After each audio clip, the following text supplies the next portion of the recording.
What is up guys, Zanev is here, and today I'll be reviewing the new Nest Hello, Nest's version of a video doorbell.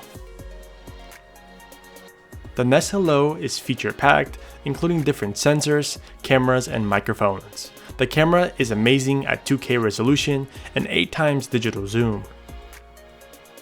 Here I have my old doorbell next to the Nest Hello.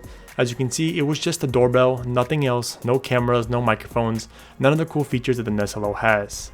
It makes my old doorbell look like a joke.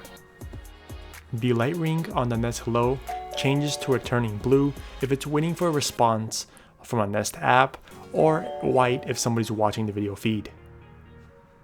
The one thing that I really wish Nest would fix is the delay in notifications between the Nest Hello and the Nest app on your phone.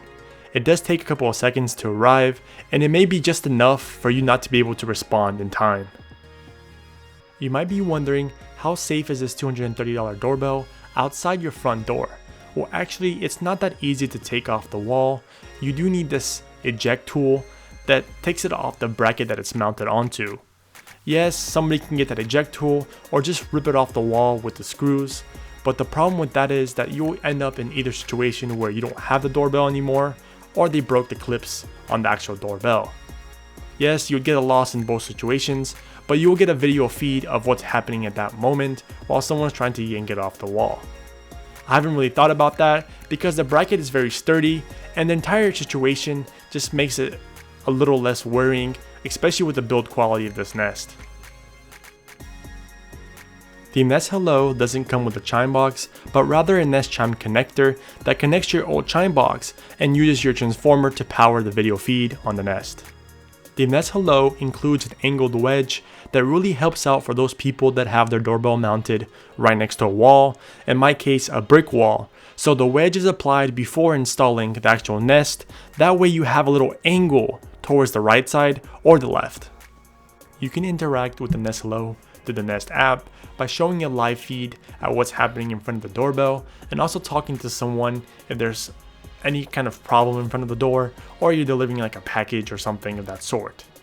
You can also scroll down through a timeline that shows different events like somebody rang the doorbell or the doorbell caught some type of motion. You can browse the different video histories on the number of days you've purchased through Nest Aware. I've purchased for the 10 days, so I can have future references if I need them. I do sometimes get this blue spinning ring because I'm guessing it's not connected to Nest's servers, but my bandwidth on my internet is pretty high and my internet speeds are pretty good, so I don't know why that happens. Here are the settings on the Nest Hello. As you can see, you can turn the camera on and off, or turn off the chime if you don't want it disturbing anyone inside the house. You can even schedule it to turn on or off, which is kind of pointless. Or you can set different notifications for just people, or if you want it to record sound and notify you as soon as there is sound.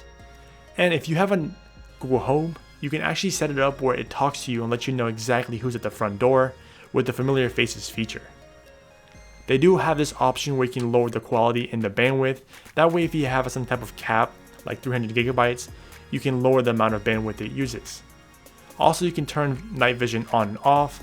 In my preference, I turned it off because I have Philips Hue outside and they automatically turn on and off during the day.